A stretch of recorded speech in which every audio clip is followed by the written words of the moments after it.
the last prophet of God, Muhammad, said that a man will appear after the Muslims have conquered a Roman city called Constantinople.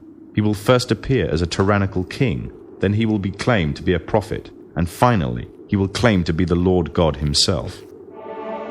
Already the first part of the prophecy has been fulfilled. Constantinople was conquered and renamed Istanbul. The prophet further foretold that this liar would start to conquer the world, country by country, fortress by fortress, region by region, town by town, and no place will remain unscathed except the two holy cities of Mecca and Medina. He will possess powers to issue a command to the sky, and it will rain, and to the earth, and it will produce crops. He will call to a false religion and bring something which resembles paradise and hell. But that which resembles paradise will in fact be hell, and that which resembles hell will in fact be paradise. He is the Dajjal, meaning impostor, and he will be born with one eye, and your Lord is not one-eyed. It is also known that before the appearance of the Dajjal, a group of people will pave the way, setting up a system to prepare the world for his arrival. In other words, these forerunner to the Dajjal and their system will bear all the characteristics of the Dajjal, and he will be the final embodiment of these in human form. The forerunners to the Dajjal are none other than the Freemasons. The one eye is one of the ways to recognize the Dajjal. The one eye is the symbol of the Freemasons. It is part of their beliefs and is taken from ancient Egyptian mythology. In their ideology, it represents the supreme being, sometimes referred to as the great architect of the universe. The scholars of Islam say that the similitude of the Dajjal is that of the Pharaoh who tarried with the prophet Moses. The Pharaoh was a tyrannical leader who elevated himself in status and declared himself to be God. He used magicians to create illusions and fool the people, and oppressed all who did not conform to his false religion. The Dajjal is an oppressor to all who do not follow him. He will have powers to increase the land harvest or destroy it, depending whether the people follow him.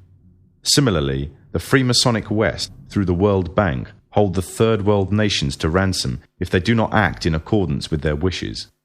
Abundance of IMF development loans are often used to ensnare such nations, and the unattainable interest payments keep them ensnared. They are forced to submit or face economic collapse and dire poverty. Another way in which the Dajjal will control the people, either deluding them or forcing them to submit, is by spreading disease.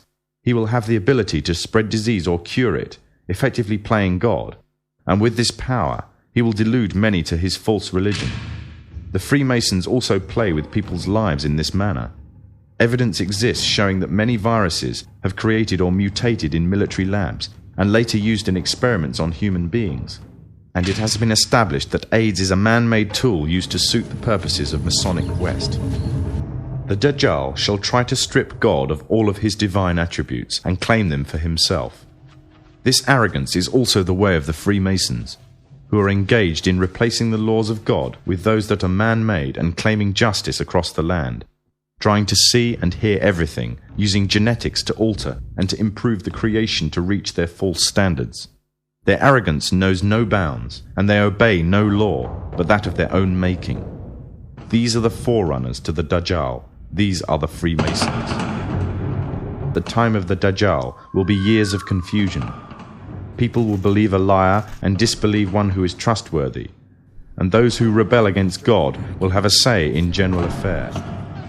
Today, during the time preceding the Dajjal, there is also a time of confusion. The system set up by the forerunners to the Dajjal have ensnared many Muslims away from truth, using lures such as wealth and materialism and fulfillment of earthly desires. A miserable trade indeed.